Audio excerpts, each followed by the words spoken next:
Nous allons méditer sur les versets du chapitre 15 de Psaume. Bon, je pense que vous avez trouvé, il est dit: Ô Éternel, qui séjournera dans ta tente? Qui demeurera sur ta montagne sainte?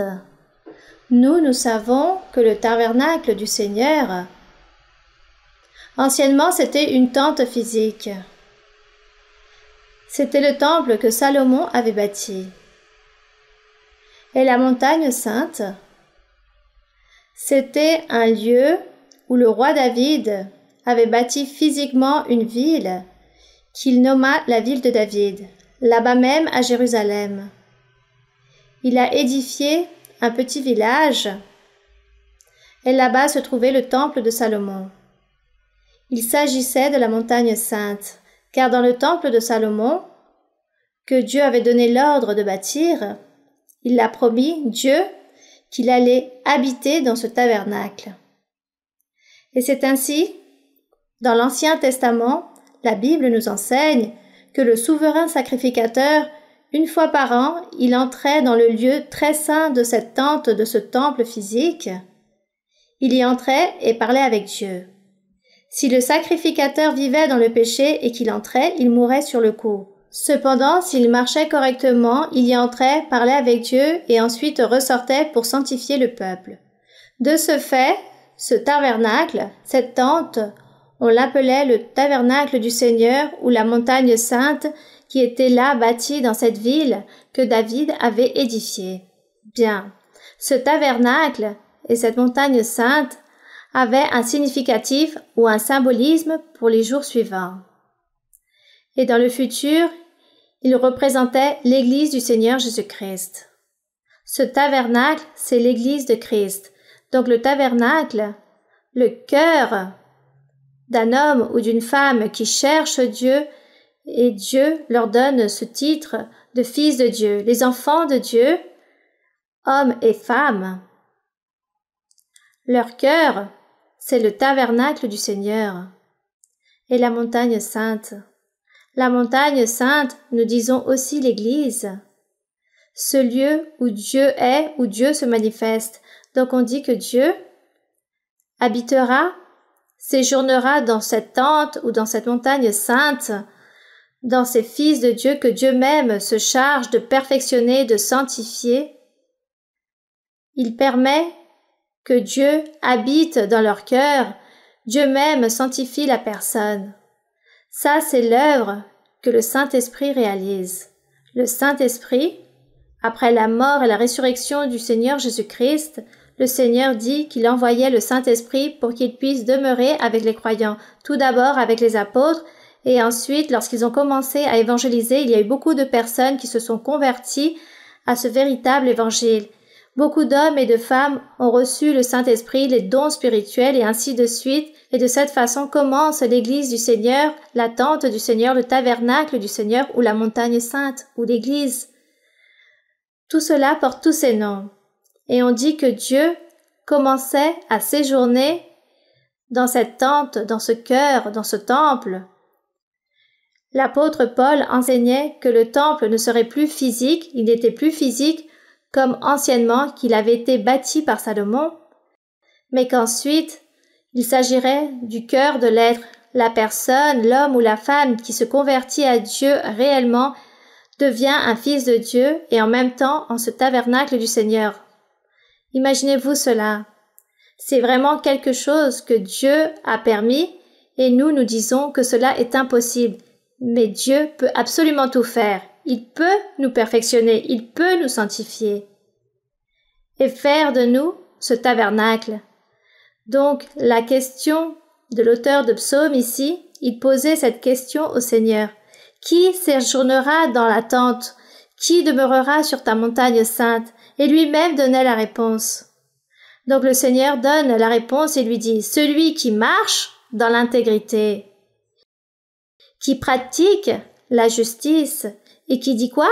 La vérité selon son cœur, la vérité de Dieu. C'est la vérité de Dieu.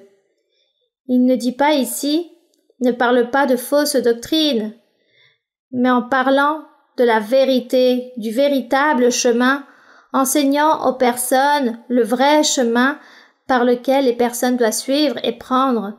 Donc on dit que la personne qui dit la vérité, qui mérite d'être ou de se convertir en cette montagne sainte, en le tabernacle du Seigneur ou en l'église du Seigneur. On dit que cette personne doit marcher dans l'intégrité et être juste. Être juste, cela signifie que la personne, homme ou femme, ne vit pas dans un péché constant. Car nous avons tous vécu dans le péché, nous avons commis des erreurs, et lorsque nous avons connu Dieu, lorsque nous avons connu cette parole, lorsque Dieu nous a parlé, alors nous avons commencé à nous repentir, à changer, et nous nous sommes éloignés du péché, de ce péché constant. Un péché constant, par exemple, c'est lorsqu'un voleur, à tout instant, est en train de dérober. Et disons que ainsi, il vit, c'est son travail. Ou par exemple, celui qui vit dans l'ivrognerie, qui veut toujours s'enivrer, qui veut toujours se disputer, et tous les jours, il fait la même chose. Ou la personne qui consomme des stupéfiants. Ou par exemple, la personne qui réalise des méchancetés à vouloir toujours enlever des personnes pour les séquestrer et ne veut faire que cela. On dit que cette personne vit dans un péché constant, que de tous ces péchés, Dieu nous a éloignés. Et aujourd'hui, nous sommes dans ce processus de pouvoir se perfectionner. De ce fait, certaines personnes, des hommes ou de femmes, se convertissent à Dieu, commencent à vivre une vie sainte, s'éloignent de tous ces péchés, de tous les adultères, les impudicités, les personnes s'y éloignent ou ne commettent plus ce genre de péché.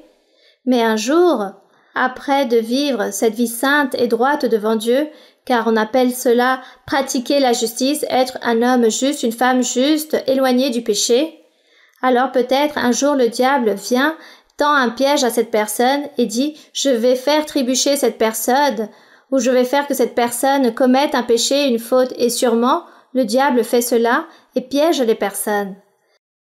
Mais cette personne, ensuite, elle va se repentir, car elle doit se repentir à temps, avant que le Seigneur vienne et châtie cette personne. Donc Dieu châtie, car cette personne était déjà devenue un enfant de Dieu et cette personne regresse, tombe dans une faute et Dieu va le réprimander, va châtier cette personne et Dieu veut que tous nous puissions être dans ce chemin droit en train de réaliser la justice et les bonnes choses. Donc le péché constant, c'est ce que Dieu réprouve. Donc c'est pourquoi Dieu dit celui qui séjourne constamment dans l'intégrité, qui pratique la justice, qui ne commet pas de péché, on dit qu'il s'agit d'une personne apte pour être dans le tabernacle avec Dieu, pour être cette tente avec Dieu, et qui parle la vérité dans son cœur aussi, car une personne qui parle la vérité selon son cœur, qui est droite dans toute sa vie, qui marche dans l'intégrité, dans toutes les choses de la vie, par exemple la personne est honnête, n'est-ce pas? Donc elle fait les choses avec droiture, disons avec intelligence, la personne est équitative, honnête, organisée, responsable dans toutes les choses qu'elle réalise, alors vient et entre cette vérité, car la personne est reconnue comme une personne droite et intègre. Cette personne est droite, donc c'est pourquoi on dit que la vérité, elle parle selon son cœur. Et on dit que cette personne mérite d'être ce tabernacle du Seigneur. Et dans le verset 3, il dit « Il ne calomnie point avec sa langue. » Maintenant, vous savez que signifient les calomnies. Celui qui ne fait point de mal à son semblable. Comment allons-nous réaliser des méchancetés envers les autres? Cela existe de plusieurs façons, n'est-ce pas? Si quelqu'un, par exemple, dérobe une autre personne un bien, elle réalise quelque chose de mauvais. Si quelqu'un offende ou dit de vaines paroles à quelqu'un, blesse cette personne. Si quelqu'un a de la convoitise envers son prochain, c'est aussi avoir de la méchanceté en soi. Si la personne a de la haine ou de la rancune envers quelqu'un et veut se venger, alors une fois de plus, cette personne commet un mal. Si par exemple, dans un couple, si l'homme commet un adultère ou vice-versa, Qui fait le mal à qui? À son prochain, à son conjoint. La personne qui vit dans l'impudicité aussi se fait mal à elle-même, mais fait du mal aussi aux autres, car elle est en train de tromper les personnes. Que ça soit l'homme qui vit dans l'impudicité ou la femme dans l'impudicité, cette personne trompe son prochain, car d'une manière ou d'une autre, elle commet un adultère, car les personnes avec qui elle réalise toutes ces choses mauvaises ont leur propre couple. Donc, comme vous pouvez voir, réaliser la méchanceté au prochain peut se faire de diverses façons. Si vous aimez dire des mensonges, tromper les autres, alors vous réalisez une fois de plus des erreurs envers votre prochain. Et qui est le prochain? Tout cela commence d'abord avec les plus proches, ceux qui vivent dans votre foyer. À partir de là, nous parlons du prochain. Et ensuite, nous parlons des voisins, des camarades, des collègues, le reste des personnes. Tout cela, c'est le prochain. Donc, il est dit qu'il ne faut pas réaliser de méchanceté au prochain, ne pas mentir, ne pas tromper. Bon, tout ce genre de choses, c'est faire le mal à son prochain. Donc, en quelques mots, il est dit: il ne calomnie point avec sa langue, il ne fait point de mal à son semblable. La personne qui ne fait point de mal à son semblable, c'est qu'elle vit une vie droite. Donc, il s'agit d'une personne parfaite, droite, pour être le temple ou le tabernacle du Seigneur, pour vivre avec Dieu. Puis, il est dit encore: et il ne jette point l'opprobre sur son prochain. La personne ne réalise point de méchanceté à l'autre, à son prochain. Il regarde avec dédain celui qui est méprisable, mais il honore ceux qui craignent l'Éternel. Il ne se retracte point s'il fait un serment à son préjudice. Il n'exige point d'intérêt de son argent et il n'accepte point de don contre l'innocent. Celui qui se conduit ainsi ne chancelle jamais. Il ne faut donc pas accuser l'innocent ou le livrer en prison ou le condamner de manière injuste, connaissant la vérité, et vous permettez cela. C'est une fois de plus de réaliser la méchanceté à son prochain. Exiger des intérêts de son propre argent, c'est aussi réaliser le mal aux autres. Combien de personnes en entendent dire que des personnes prêtent de l'argent avec un gros taux d'intérêt et les personnes ensuite ne peuvent pas rembourser et ces personnes commencent à leur prendre tous leurs propres biens. C'est donc réaliser la méchanceté au prochain, c'est ne pas marcher dans la vérité. Alors regardez les règles.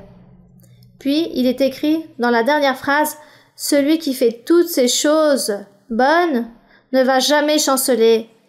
Il ne va jamais échouer dans sa vie. Au contraire, ça sera une personne victorieuse, triomphante, une personne bénie par Dieu, une personne avec qui on voudra toujours partager. Les personnes vont l'aimer, la société, peu importe, la personne voudra être avec cette personne, lui donner un travail, des études ou être proche au moins de cette personne. C'est cela. Regardez tous les bienfaits.